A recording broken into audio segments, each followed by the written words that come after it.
नमस्कार, मी विजय फाले, डी.एड बेरोजगार संघर्ष समिती सिंधुदुर्ग अध्यक्ष।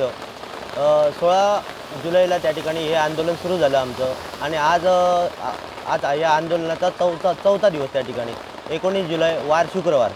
आज या ठिकाणी प्रशासनाने अलर्ट दाखवून देखील सुद्धा आज आम्ही भर पावसात आंदोलन करत आहोत। आमची जी मागणी आहे ती प्रशासनाला त्या ठिकाणी आम्ही सांगितलेली आहे। तरी पण त्या ठिकाणी आमची ही मागणी आहे की आज जिल्ह्यात तब्बल 513 जागा भरलेल्या आहेत, उर्वरित 205 जागा ह्या वेटिंग लिस्टवर आहेत।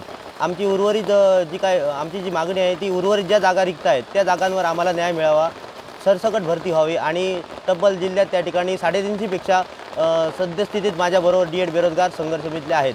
आणि कालचा दिवस आम्ही त्या ठिकाणी प्रशासनाला काळ्या फिती लावून निषेध व्यक्त केला। त्याचप्रमाणे आजचा दिवस हा थाळी वादन करून त्या ठिकाणी आम्ही निषेध व्यक्त करतो। त्याचप्रमाणे प्रशासनाने लवकरात लवकर आमची दखल घ्यावी, आमची जी मागणी आहे ती मागणी मान्य करावी। जोपर्यंत ही मागणी मान्य होत नाही तोपर्यंत या ठिकाणी आमचं हे आंदोलन चालू राहणार आहे।